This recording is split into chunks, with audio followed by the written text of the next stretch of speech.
Shalom sahabat Ephata Kebenaran. Senang sekali bisa bertemu kembali dengan sahabat di channel ini. Saya berterima kasih karena sahabat sudah mampir dan mengikuti channel ini sampai hari ini. Saya berdoa kiranya Tuhanlah yang membalas dan memberkati kita semua. Channel Ephata Kebenaran membahas khusus tentang tanda akhir zaman atau peristiwa-peristiwa yang akan terjadi di akhir zaman. Dalam bahasa teologianya adalah eskatologi. Kita akan belajar tentang akhir zaman dari berbagai sumber. Semoga channel ini boleh memberkati kita semua. Tidak perlu berlama-lama lagi, mari kita langsung saja mendengarkan khotbah tentang akhir zaman dari hamba Tuhan yang luar biasa ini. Namun sebelumnya, mari kita bersatu di dalam doa. Bapa di sorga, kami siap dibekali oleh kebenaran firman tentang nubuatan, tentang tanda-tanda akhir zaman, hal-hal yang akan terjadi di masa depan. Berikanlah kami kemampuan agar kami dapat mengerti rencana Tuhan atas kehidupan kami dan dunia ini. Ajar kami Tuhan agar kami mempersiapkan diri menghadapi hari-hari yang akan datang ini. Kami siap diberkati oleh hamba-Mu ini. Berkatilah hamba-Mu ini, berkati pemberitaan firman Tuhan, berkati kami semua. Demi nama Yesus. Amin. Raja itu akan membuat perjanjian itu jadi berat. Jadi sebelumnya ada perjanjian damai, perjanjian baik yang menguntungkan Israel. Tapi tiba-tiba dia berbalik. Antikristus itu berbalik. Dan dia akan membuat perjanjian itu berat bagi banyak orang selama 1 kali 7 masa. Pada pertengahan 7 masa itu dia akan menghentikan korban sembelihan dan korban santapan. Berarti ini berkaitan dengan orang Israel. Dan di atas sayap kekejian akan datang yang membinasakan sampai pemusnahan yang ditetapkan menimpa dan yang membinasakan itu. Nah, dari ayat ini sejumlah penafsir mengatakan bahwa antikris itu untuk sementara waktu dia akan menyebabkan terjadinya perdamaian di Timur Tengah. Dan belum pernah ada pemimpin dunia bisa melakukan seperti itu. Donald Trump baru mau memindahkan kedutaan ke Yerusalem, dunia tambah kacau. Tapi zaman antikristus nanti, kalau tafsiran ini benar, zaman antikristus nanti, dia betul-betul akan membawa perdamaian.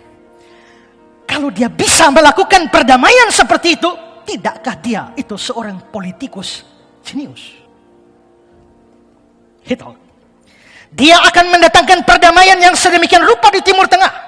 Sehingga wilayah Temple Mount, kemah suci, bait suci, di Yerusalem akan kembali berada di bawah kedaulatan bangsa Yahudi. Tidak diragukan lagi, dia akan dipuja sebagai pencipta perdamaian terhebat yang pernah dikenal dunia. Bahkan beberapa eskatolog dengan berani memprediksi bahwa karena dia melakukan itu, antikristus itu pasti akan dapat hadiah Nobel. Kalau dia betul-betul melakukan perdamaian.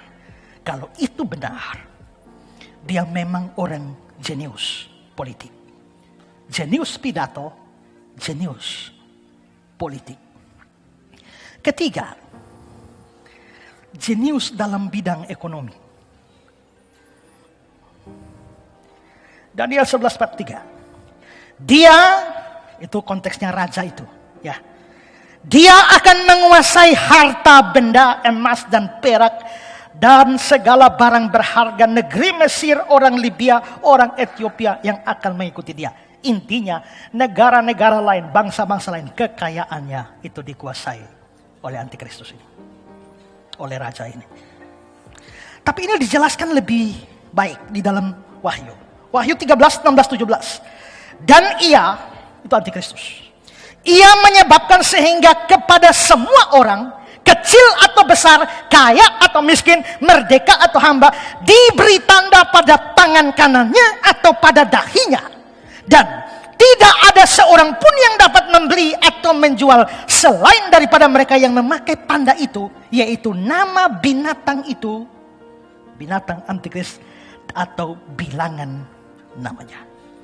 Orang tidak bisa beli, orang tidak bisa jual apapun tanpa tanda dari antikristus.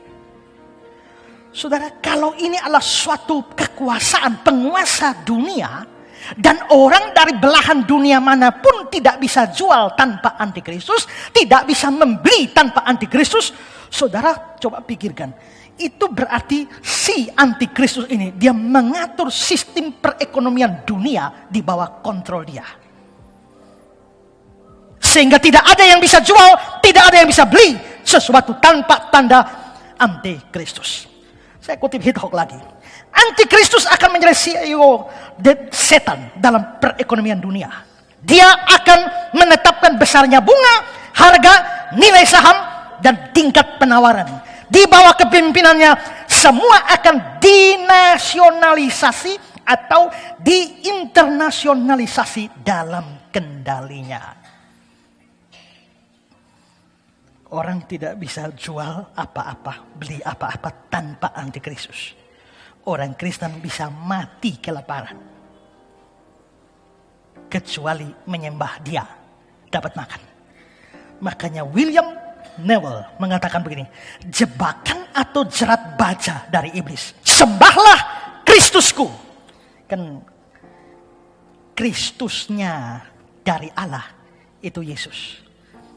Kristus kan yang diurapi. Yang diurapi Allah itu Yesus. Untuk kita orang percaya. Tapi yang diurapi oleh bos sebelah yaitu iblis. Itu adalah antikristus. Jadi Kristusnya kita Yesus dari Nazaret. Tapi Kristusnya sana itu antikristus itu. Ya, siapa dia nanti kita telusuri. Tapi jebakan atau jerat baja dari iblis. Iblis akan berkata kepada dunia, sembahlah Kristusku. Maksudnya sembahlah antikristus. Atau mati kelaparanlah. Jadi kalau tidak mau mati kelaparan, sembah antikristus. Kalau tidak mau sembah Kristus, pilih dua. Mati dibunuh atau mati kelaparan.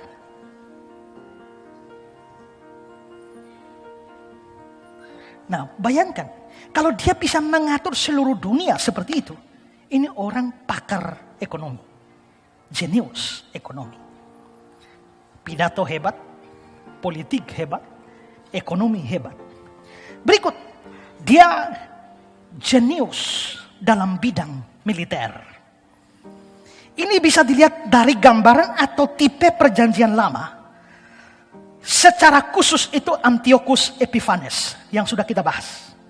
Ya, bagaimana dia dalam dunia militer menaklukkan musuh bebuyutannya dari Mesir.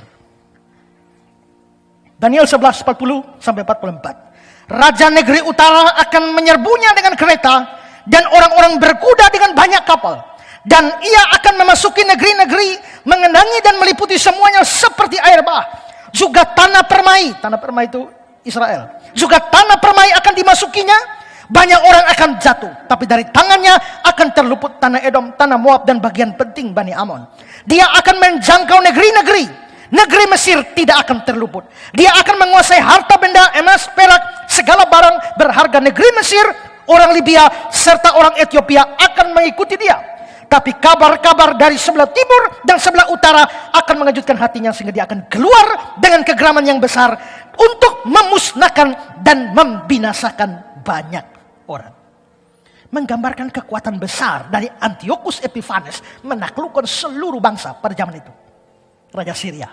Dan seperti sudah saya jelaskan, ini tipe dari antikristus. Kalau ini tipe dari antikristus dan tipenya itu punya kekuatan militer yang hebat dan berkuasa atas bangsa-bangsa, antitipenya juga akan seperti itu. Beberapa penafsir mengatakan kekuatan militernya antikristus itu digambarkan secara ringkas di dalam satu kalimat Wahyu 13 ayat yang keempat. Siapakah yang dapat berperang melawan dia? Siapa bisa perang lawan dia? Jawabnya tidak ada. Jadi tidak ada yang bisa berperang melawan antikristus itu. Nanti hanya Kristus yang menaklukkan dia. Tapi seluruh bangsa tidak ada yang bisa menaklukkan dia. Dalam ayat yang ketujuhnya dibilang begini. Kepadanya diberikan kuasa atas setiap suku dan umat, bahasa dan bangsa. maka dia betul-betul menguasai seluruh dunia. Tentu saja dengan kekuatan militer yang hebat. Dan tidak ada satupun bisa perang lawan dia. Apalagi ingat, kalau dalam kealahan ada Tritunggal, Bapa, Anak, dan Roh Kudus. Dalam kesetanan atau keiblisan juga ada Tritunggal. Ya, Bapa, Anak, dan Roh Kudus. Di sini ada Tritunggal juga, yaitu iblis, antikris, dan nabi palsu. Itu Tritunggalnya. Ya, jadi ini mau perang Tritunggal ini. Ya, dan nanti kita lihat bahwa antikristus itu hanya akan bisa dikalahkan oleh Kristus waktu Kristus datang kedua kali. Itu berarti bahwa seluruh dunia tidak bisa melawan dia. Kekuatan militernya begitu hebat. Jenius pidato, jenius apa? Politik, jenius ekonomi, jenius militer. Berikut, jenius dalam bidang agama. Ya, ini orang hebat, segala bidang dia bawa. Tahu dari mana? Ini dia berurusan dengan agama. 2 Tesalonika 2, 3 dan 4. Haruslah dinyatakan dahulu manusia durhaka, itu antikris yang harus binasa, yaitu lawan yang meninggikan diri di atas segala yang disebut atau disembah sebagai Allah. Bahkan ia duduk di atas bait Allah dan mau menyatakan diri sebagai Allah. Dia duduk di bait Allah, menyatakan diri sebagai Allah.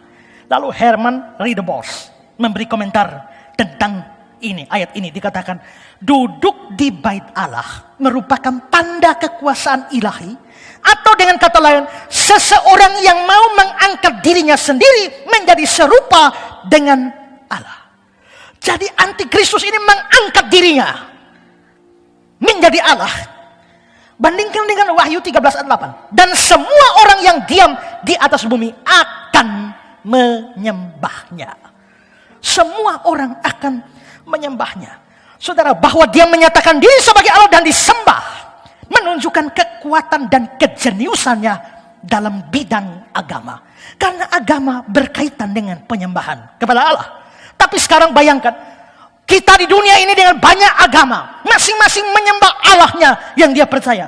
Tapi begitu antikris datang, semua orang meninggalkan Allah mereka untuk menyembah antikristus yang angkat diri sebagai Allah.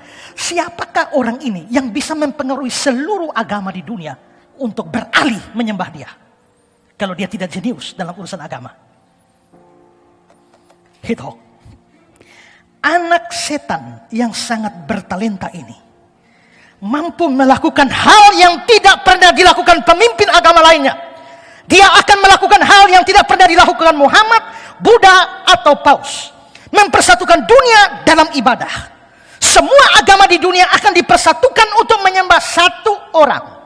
Pikirkan saja kejeniusan dan kuasa serta penyesatan seperti apa yang harus dimiliki orang ini untuk melakukan hal tersebut. Sehebat-hebatnya Buddha, hanya muncul kaum Buddha yang minor di dunia. Sehebat-hebatnya Muhammad, hanya orang Islam yang juga tidak lebih banyak dari orang Kristen. Sehebat-hebatnya Paus, toh tidak bisa menyatukan seluruh dunia menjadi Katolik. Lalu yang satu ini, semua orang, bukan cuma orang Kristen, semua orang menyembah dia.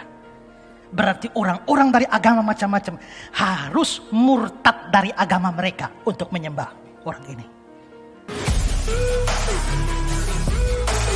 Terima kasih sahabat sudah mendengarkan khotbah tentang akhir zaman. Saya yakin dan percaya kita semakin bertambah hikmat dan bertambah referensi tentang akhir zaman. Channel ini dibuat secara sadar untuk mengumpulkan pembahasan tentang akhir zaman, nubuatan tentang akhir zaman, agar kita punya satu channel membahas khusus tentang kejadian-kejadian di akhir zaman. Para pembicaranya juga dari berbagai-bagai interdominasi, baik dari Protestan, Karismatik, Katolik, dan berbagai-bagai pendeta di seluruh Indonesia, tentunya yang membahas tentang akhir zaman. Semoga channel ini memberkati kita semua. Firman Tuhan mengatakan Matius 13 ayat 39, musuh yang menabur benih lalang ialah iblis. Waktu menuai ialah akhir zaman, dan para penuai itu malaikat.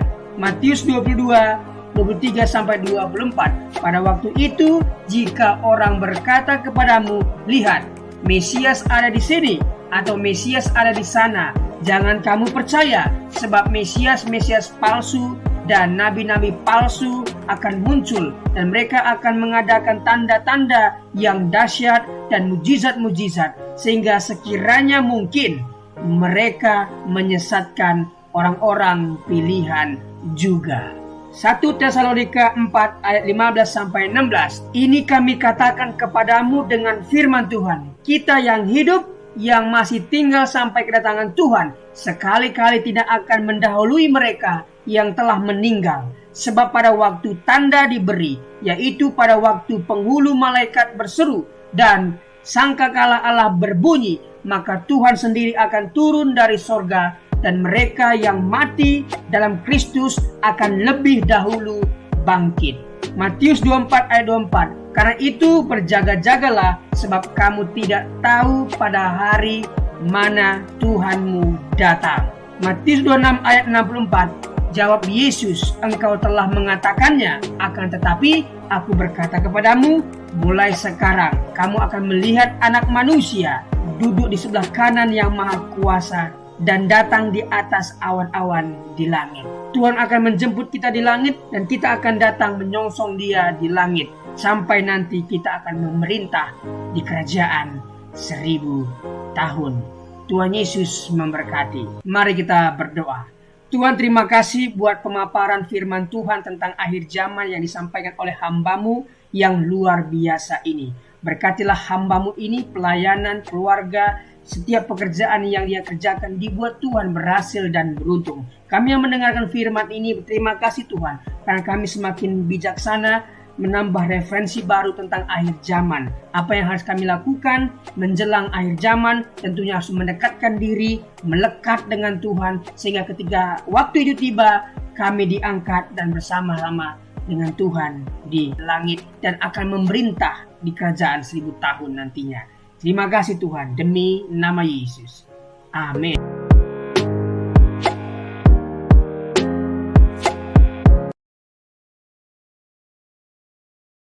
nấu cho mình tác lỗ để bơi sầy bù phá y chẳng mày dầu giá bù phá tê cháu trong sai liệu tê lưng ở tàu in nấu nè tê cháu xin cồn tê cháu xin nè cho mình nói xin bay bài đi tròi đi dẫn đi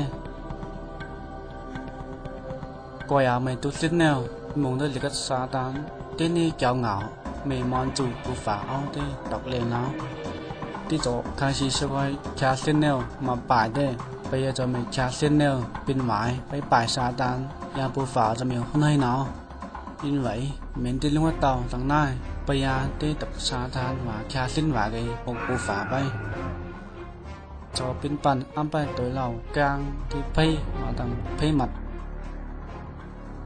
bay ăn xây dựng cái lò mình pan play mà nè cho chơi miền bù phá cháu bù phá nè đi dùng chọc vần mà cháu ăn xây dựng cái lầuวันใดจัดเตจะอยู่ไหนเตเจ้าเพียนำมากูต้องใส่ตูต้องใส่แต่ไปจะใจเหม็นเตเจ้าเหลว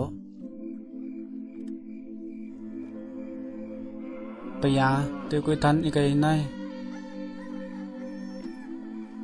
เตจะไอ้หญิงเตมันเจ้ากันผู้ชายแนวกันไม่ยังแนวเตเจ้ากันมานี่จะใจเขากันไปป่ายเตcô ha cần phải lấy phải cô nên xây giải cái bây giờ bù phá tới chỗ cháu ăn xuân neo ha cần nhậu cái xây mà cho mày qua yêu tiền cha ăn xuân cái nè mày cô mà nè mình pan đây này lại bù phá chỗ sang cần giả cô mà cái mình chân kín nào mà ngày tôi này kín tôi này chỗ ngày thay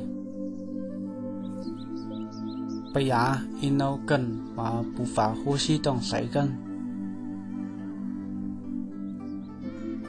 quay à mấyวันnè tu pai tu satani pada kang ni diaจะเข้านั่งเรามา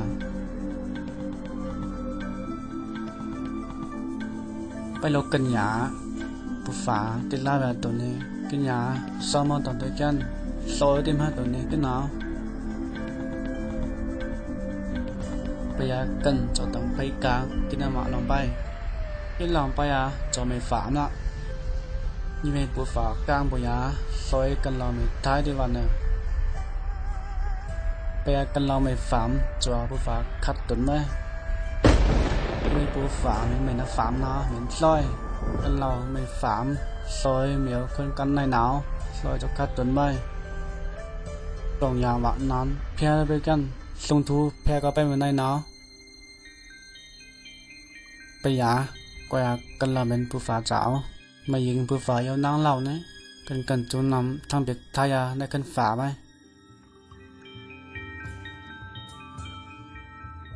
ซอยกันเราอย่างย้อนเลยกาได้เปิดใส่หาอะไรกันจูไปหาไหนได้ใส่จังไปป่ายเหมียวมาไปจ่อยตรงใส่ยาและไอ้ตอกเลียงเจ้าก็ปั่นไปหัดต้องเปียกในกันผู้ฝาไปก็อย่ามาใจกันเหล่าหัดไปเลยหัดจนมันในกันนั่งฝาลักไปหนาวผู้ฝาว่ากันเราต้องหลงว่านำไปกันเมียวคนกันในหนาว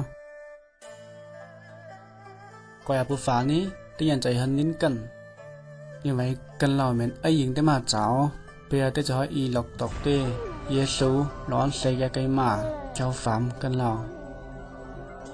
ไปยาอีเตกันเราจะไม่ไงงงยังไงเยซูเรามาหัดฆ่าลอยกันเราเยซูไว้แล้วนะเจ้าฝัมกันเราเจ้าไงท้ายเอาสีสีจานี้เอาหลุดได้มาสาวฝัมกันเราไป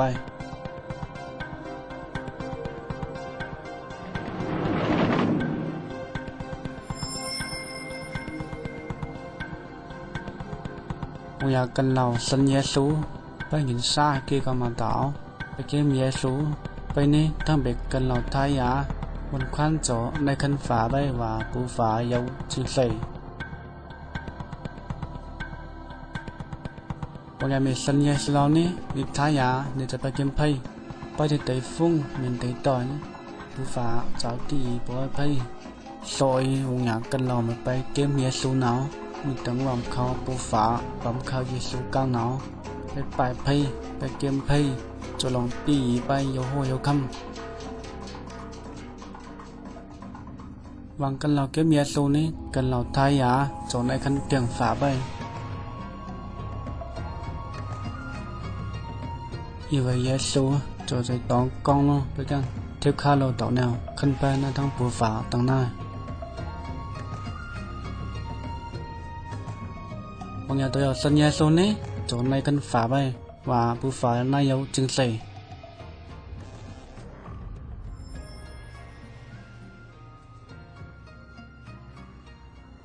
Terima kasih sudah melihat video pendek tentang rencana Allah untuk kehidupan manusia. Sejak dari awal Tuhan menciptakan Adam dan Hawa. Dia juga sudah merencanakan akan keselamatan manusia melalui pengorbanan anaknya yang tunggal. Tidak ada cara lain selain menerima Tuhan Yesus yang adalah jalan, kebenaran, dan kehidupan. Tidak ada seorang pun yang bisa bertemu dengan Bapa kalau tidak melalui Tuhan Yesus. Tuhan Yesuslah yang menjadi jembatan seperti video yang kita barusan lihat. Jadi rencana Allah itu sangatlah sederhana. Rencana keselamatan yang diberikan Allah sangatlah sederhana. Mari kita lihat artikel berikut ini. Rencana keselamatan Allah yang sederhana namun penuh kuasa. Hai kawan, saya akan mengajukan pertanyaan yang paling penting di dalam kehidupan ini. Kebahagiaan dan kesusahan Anda di masa akan datang bergantung pada jawaban Anda. Pertanyaannya adalah, apakah Anda sudah diselamatkan? Ini bukan pertanyaan tentang perbuatan baik Anda, bukan juga apakah Anda anggota gereja, tetapi apakah Anda sudah diselamatkan? Apakah Anda yakin akan masuk surga setelah meninggal dunia? Alkitab berkata bahwa untuk dapat masuk surga, seseorang harus dilahirkan kembali dalam Yohanes 3 ayat 7. Yesus berkata kepada Nikodemus, kamu harus dilahirkan kembali. Karena yang dilahirkan dari daging adalah daging, yang dilahirkan dari roh adalah roh. Dalam Alkitab, Allah memberikan rencana bagaimana caranya untuk dapat dilahirkan kembali, yang berarti diselamatkan. Rencananya sangat sederhana. Anda dapat diselamatkan hari ini juga. Bagaimana caranya? Langkah pertama, Anda harus sadar bahwa Anda adalah orang berdosa. Karena semua orang telah berbuat dosa dan telah kehilangan kemuliaan Allah. Roma 3 ayat 23. Karena semua orang lahir dengan hati yang berdosa, hati yang dari daging. Anda adalah orang berdosa dan terpisah dari Allah karena dosa. Sebab upah dosa ialah maut. Roma 6 ayat 23. Ini artinya pemisahan kekal dari Allah di dalam neraka. Manusia ditetapkan untuk mati hanya satu kali saja, dan sesudah itu dihakimi. Ibrani 9 ayat 27. Tetapi Allah sangat mengasihi Anda. Dia telah memberikan anaknya yang tunggal, Yesus, untuk menanggung dosa Anda dan mati untuk Anda. Dia, Yesus, yang tidak mengenal dosa, telah dibuatnya menjadi dosa karena kita, supaya di dalam Dia kita dibenarkan oleh Allah. 2 Korintus 5 ayat 21. Yesus harus meneteskan darahnya dan mati karena nyawa makhluk ada di dalam darahnya. Imamat 17 ayat 11. Tanpa penumpahan darah tidak ada pengampunan. Ibrani 9 ayat 22. Akan tetapi Allah menunjukkan kasih-Nya kepada kita oleh karena Kristus telah mati untuk kita ketika kita masih berdosa. Roma 5 ayat 8. Meskipun kita tidak dapat mengerti bagaimana caranya, Allah berkata bahwa dosa-dosa setiap orang yang percaya kepadanya telah dibebankan kepada Yesus dan Ia mati untuk kita. Dia dijadikan pengganti kita. Ini adalah kebenaran. Allah tidak dapat berbohong, kawanku. Sekarang Allah memberikan kepada manusia bahwa di mana-mana semua mereka harus bertobat. Kisah Para Rasul 17 ayat 30. Langkah kedua adalah pertobatan. Pertobatan ini adalah sunat hati. Kalau di perjanjian lama Tuhan minta Abraham, Kejadian 17, dan semua keturunannya disunat sebagai tanda perjanjian yang kekal. Makna rohaninya adalah dalam perjanjian baru Tuhan Yesus memperkenalkan tujuan dari sunat jasmani adalah sunat hati, yaitu secara rohani. Sunat jasmani dilakukan sebagai upaya memurnikan diri dan dari aspek medis dapat menghindari sejumlah sakit penyakit. Sunat hati secara rohani memurnikan hidup kita dari dosa dan maut. Yeremia 4 ayat 4 berkata tentang sunat hati supaya terhindar dari murka Allah. Perbuatan-perbuatan yang jahat adalah kehidupan yang tidak takut akan Tuhan, tidak hidup mengasihi Dia dan tidak beribadah kepadanya. Sunat hati berarti bertobat dari kehidupan yang jahat dan menaati Tuhan. Mengatakan betapa baik, kuat dan dahsyat, adil dan kasih Tuhan hingga layak disembah oleh semua orang. Pertobatan harus disertai perbuatan. Cara berpikir di mana seseorang mengaku dan setuju bahwa ia orang berdosa di hadapan Allah dan mengaku serta menerima pengorbanan Yesus di kayu salib untuk setiap orang percaya.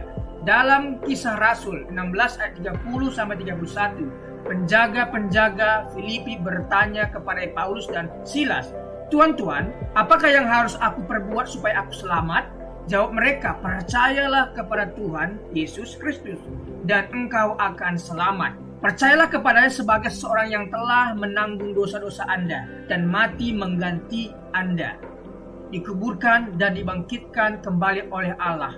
Kebangkitannya memastikan bahwa orang percaya dapat yakin akan kehidupan kekal. Sesaat Yesus diterima sebagai juru selamat, kebangkitannya memastikan bahwa orang percaya dapat yakin akan kehidupan kekal sesaat Yesus diterima sebagai juru selamat.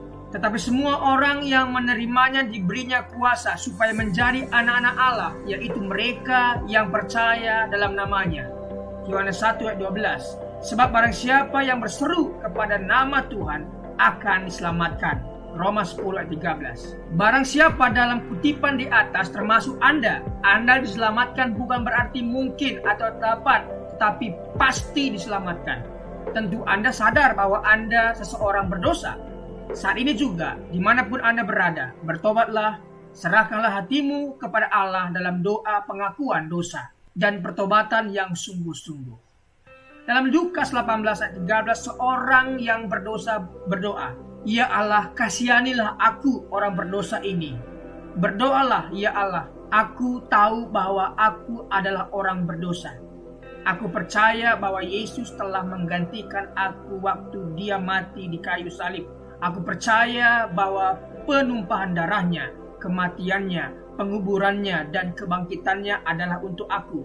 Sekarang aku menerimanya sebagai juru selamatku. Terima kasih atas pengampunan dosa-dosaku, pemberian keselamatan dan kehidupan yang kekal karena rahmat dan anugerah-Mu. Amin." Terimalah firman Allah dan dapatkanlah keselamatan daripadanya dengan iman. Percaya, maka Anda akan diselamatkan. Secara lahiriah mungkin kita kelihatan pergi ke gereja, membaca Alkitab. Namun jika hati kita masih tinggal dalam kegelapan, dilimputi ketakutan, kebimbangan, kepentingan diri sendiri, dan memaksakan kehendak sendiri, kita harus mempersembahkan hati kepada Tuhan sebagai persembahan yang terbaik. Bukan gereja, perkumpulan ataupun perbuatan-perbuatan amal ibadah yang menyelamatkan Anda. Ingatlah, hanya hati yang diserahkan kepada Allah yang dapat disucikan dan diselamatkan. Rencana keselamatan Allah yang sederhana adalah Anda orang berdosa. Apabila Anda tidak percaya dalam Yesus yang telah mati menggantikan Anda, pasti Anda akan tinggal untuk selama-lamanya di dalam dosa dan maut. Jika Anda percaya kepadanya sebagai juru selamat yang telah disalibkan, dikuburkan, serta dibangkitkan, Anda menerima pengampunan atas segala dosa dan karunia keselamatan kekal karena iman. Anda mungkin berkata, "Tidak mungkin semudah itu." Ini sesuai Alkitab. Ini adalah rencana Allah. Hai kawan, percayalah pada Yesus dan terimalah Dia sebagai juru selamatmu hari ini juga. Kalau rencananya masih belum jelas bagi Anda, bacalah tulisan ini berulang-ulang tanpa berhenti sampai Anda mengerti jiwa Anda lebih berharga daripada seisi dunia ini. Apa gunanya seseorang memperoleh seluruh dunia tetapi ia kehilangan nyawanya? Markus 8 ayat 36. Marilah serahkan hatimu kepada Tuhan sebagai persembahan yang hidup, kudus, dan sukarela. Anda harus benar-benar pasti akan keselamatan pribadi ini. Apabila Anda kehilangan jiwa, Anda akan kehilangan surga dan kehilangan segala-galanya. Percayalah dan biarkanlah Allah selamatkan Anda saat ini juga. Kuasa dan kasih Allah akan selamatkan Anda. Tetapkan hati Anda dan perubahan cara pandang memungkinkan Anda untuk hidup sebagai orang Kristen yang selalu menang atas pencobaan. Pencobaan-pencobaan yang kamu alami ialah pencobaan-pencobaan biasa yang tidak melebihi kekuatan manusia, sebab Allah setia dan karena itu Ia tidak akan membiarkan kamu dicobai melampaui kekuatanmu. Pada waktu kamu dicobai, Ia akan memberikan kepadamu jalan keluar sehingga kamu dapat menanggungnya. 1 Korintus 10 ayat 13. Jangan bergantung pada perasaan Anda. Perasaan itu selalu berubah. Berdirilah pada janji-janji Allah. Janji-janji Allah tidak pernah berubah. Setelah Anda selamat, ada 3 hal yang perlu dilakukan setiap hari untuk pertumbuhan iman. Berdoa, berbicara kepada Allah, baca Alkitab, biarkanlah Allah berbicara kepada Anda, dan Anda berbicara bagi Allah. Dan perlu dibaptis air sesuai ketaatan Anda pada Tuhan Yesus Kristus sebagai kesaksian dan demonstrasi imanmu. Dan kemudian bergabung secepatnya dengan gereja yang mengajarkan Alkitab sebagai firman Allah. Jadi janganlah malu bersaksi tentang Tuhan kita. 2 Timotius 1 ayat 8. Setiap orang yang mengakui aku di depan manusia, aku juga akan mengakuinya di depan Bapakku yang di sorga. Matius 10 ayat 32. Amin. Itulah tadi rencana keselamatan Allah yang sangat sederhana. Yang pertama, kita harus sadar bahwa kita orang berdosa. Yang kedua, kita harus bertobat, meninggalkan yang lama dan beralih kepada Tuhan, dan berdoa untuk menerima Yesus sebagai Tuhan dan Juru Selamat kita. Dan setelah melakukan ini, ada 3 hal lagi yang kita harus lakukan, yaitu berdoa, berbicara kepada Tuhan, apa yang menjadi pergumulan kita. Yang kedua, baca firman, mendengarkan Tuhan berbicara lewat firman kepada kita. Kemudian kita berbicara kepada Tuhan. Yang ketiga adalah bersaksi. Jangan malu bersaksi. Setelah engkau diselamatkan oleh Tuhan, bersaksilah Saksikan imanmu kepada semua orang. Siapa yang malu mengakui Tuhan Yesus di depan umum, maka Yesus pun akan malu mengakuimu di depan Bapa. Jadi saksikan kuasa keselamatan yang Tuhan berikan kepadamu. Terima kasih, Tuhan Yesus memberkati.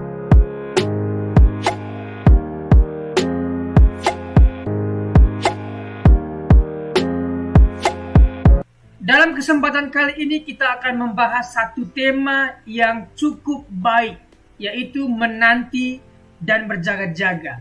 Bagaimana sikap orang percaya ketika menanti dan berjaga-jaga akan kedatangan Tuhan yang kedua kali.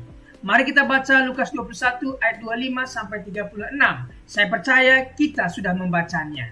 Oleh karena itu, mari kita lanjutkan. Apa yang seseorang biasa lakukan ketika menunggu? Tentunya kita akan mencari kesibukan supaya waktu menunggu tidak terasa lama. Kesibukan di sini pun bukan hal-hal yang tidak menguntungkan Tuhan, tetapi kesibukan yang menguntungkan Tuhan dan menguntungkan diri kita di masa depan, yaitu berbuat sesuatu yang baik untuk Tuhan. Apa yang kita lakukan ketika menunggu jemputan? Apa yang akan kita lakukan ketika tunggu ibadah mulai? Tentunya kita harus melakukan sesuatu, bukan bersumur-sumur. Orang Kristen adalah orang yang menanti. Menanti apa? Menanti kedatangan Kristus kedua kalinya. Orang yang setia sampai akhir dan tidak murtad dan menunggu kedatangan Tuhan yang kedua kalinya, Tuhan sudah sediakan yang namanya mahkota bagi mereka yang menantikan kedatangan Tuhan kedua kalinya. Kedatangan Kristus akan segera terjadi. Artinya pasti akan terjadi. Jadi, mari kita lihat Matius 24 ayat 19 dan Wahyu 1 ayat 1. Matius 24. Segera sesudah siksaan pada masa itu, matahari akan menjadi gelap dan bulan tidak bercahaya. Dan bintang-bintang akan berjatuhan dari langit dan kuasa-kuasa langit akan goncang. Apa kata segera di situ? Kita akan dalami. Wahyu 1 ayat 1. Inilah wahyu Yesus Kristus yang dikaruniakan Allah kepadanya, supaya ditunjukkannya kepada hamba-hambanya apa yang harus segera terjadi. Makna segera bukan menunjuk 5 menit lagi. Segera seperti guru, dosen mengatakan kepada siswa atau mahasiswanya, segera kumpulkan. Bukan itu. Tetapi segera di sana kedatangan Kristus yang segera berarti, pertama, pasti terjadi. Itu pasti terjadi, Alkitab sudah mencatat dan pasti terjadi. Kedua, tidak ada seorang pun yang tahu waktunya. Tidak ada, oleh karena itu kita harus menanti dan berjaga-jaga. Ketiga, tidak ada seorang pun yang dapat melarikan diri ataupun luput. Siapapun kita akan tetap dihukum atau diberikan ganjaran yang baik. Pertama, tanda-tanda kedatangan anak manusia. Mari kita dalami apa tanda-tanda dan kenapa Tuhan memberikan tanda. Meski tidak ada yang tahu kapan waktunya, tetapi akan ada tanda-tanda sebelum itu terjadi. Lukas 21 ayat 25 sampai 26. Dan akan ada tanda-tanda pada matahari dan bulan dan bintang-bintang. Dan di bumi bangsa-bangsa akan takut dan bingung menghadapi deru dan gelora laut. Orang akan mati ketakutan karena kecemasan berhubung dengan segala apa yang menimpa di bumi. Sebab kuasa-kuasa langit akan goncang. Penguasa-penguasa yang ada di langit akan goncang. Tanda kedatangan Kristus sudah dinubuatkan oleh para nabi. Tanda kedatangan Kristus dan penghukuman orang fasik. Bisa dibaca Yesaya 13 ayat 9 sampai 11. Sungguh hari Tuhan datang dengan kebengisan, dengan gemas dan dengan murka yang menyala-nyala, untuk membuat bumi menjadi sunyi sepi dan untuk memunahkan daripadanya orang-orang yang berdosa. Sebab bintang-bintang dan gugusan-gugusan di langit tidak akan memancarkan cahayanya. Matahari akan menjadi gelap pada waktu terbit, dan bulan tidak akan memancarkan sinarnya. Kepada dunia akan kubalaskan kejahatannya, dan kepada orang-orang fasik kesalahan mereka, kesombongan orang-orang pemberani akan kuhentikan, dan kecongkakan orang-orang yang gagah akan kupatahkan. Tanda kedatangan Kristus sudah dinubuatkan oleh para nabi. Yang kedua, tanda kedatangan Kristus dan penyelamatan umat Allah. Yoel 2 ayat 30 sampai Yoel 3 ayat 2. Mengapa perlu tanda? Supaya kita terhindar dari penyesatan. Baca Lukas 21 ayat 8. Tidak putus asa oleh penderitaan yang mendahului kedatangan Kristus. Akan ada penderitaan, akan ada penganiayaan. Tetapi bagi kita yang percaya kepada Tuhan, akan diangkat dan diluputkan. Tetapi bagi mereka yang suam-suam kuku, akan dimuntahkan dan mengalami siksaan besar itu. Tidak meragukan janji kedatangan Kristus. Oleh karena itu mari kita tidak meragukan janji kedatangan Kristus. Baca ayat yang ke-29 sampai 33 dan seterusnya. Setelah tanda-tanda terjadi, Yesus datang kedua kali. Haleluya. Perbedaan dengan kedatangannya yang pertama. Ya, dia lahir sebagai manusia kedatangan yang pertama. Dilahirkan dari perawan Maria. Sederhana dan kehinaan seorang hamba. Tetapi kedatangan yang kedua kalinya berkuasa dan kemuliaan seorang raja. Kedua, kedatangan yang pertama dihukum karena dosa manusia. Kedatangan yang kedua datang untuk menghukum manusia yang berdosa dan tidak bertobat. Aplikasinya, tidak percaya kepada orang-orang yang mencoba meramal atau menentukan waktu kiamat. Yang kedua, ketika melihat tanda, kita semakin yakin mengenai kedatangan Kristus. Tiga, sebagai orang percaya, kita bersuka cita menyambut kedatangan Kristus karena ia datang untuk menyelamatkan. Selanjutnya, sikap menanti kedatangan anak manusia itu. Bagaimana sikap kita? Mari kita baca Markus 13 ayat 32. Saya percaya sahabat sudah membacanya. Tidak seorang pun yang tahu. Malaikat tidak tahu. Yesus sebagai manusia tidak tahu. Mengapa Allah tidak memberitahu kepada kita mengenai kedatangan Kristus yang kedua kali? Allah tidak memberitahu supaya, pertama, menumbuhkan di dalam diri kita sikap hamba yang benar, berjaga-jaga selalu. Seperti majikan yang akan pulang ke rumahnya. Tentunya hambanya atau pembantunya pasti berjaga-jaga untuk menanti majikan itu. Itulah maksudnya. Kita harus berjaga-jaga dan juga terus menanti kedatangannya. Hamba sejati dan hamba palsu akan diuji di dalam kesediaannya untuk selalu berjaga-jaga. Fokus pada tanggung jawab dan pekerjaan yang Allah perintahkan. Kenapa Tuhan tidak beritahu kedatangannya? Agar kita fokus pada tanggung jawab dan pekerjaan yang Allah perintahkan kepada kita. Karena kita tahu zaman dulu, yaitu di zaman Paulus, ketika dikatakan Tuhan Yesus akan datang kedua kali, dan jemaat saat itu sudah tidak mau kerja lagi, dan semua mereka menunggu. Bukan itu yang dimaksud. Aplikasi apa yang kita bisa ambil dari bagaimana berjaga-jaga? Ayat 34 sampai 36. Jangan syarat dengan pesta pora, kemabukan dan kepentingan duniawi. Mari kita jauhi hal-hal yang semacam ini, karena ini merugikan kita di masa yang akan datang. Berdoalah senantiasa. Agustinus berdoa, baca Alkitab, menjauhi dosa. Ini yang harus kita lakukan, berdoa, membaca Alkitab, menjauhi dosa. Dan selamat menantikan kedatangan Kristus, bersiaplah Yesus datang segera. Terima kasih, Tuhan memberkati.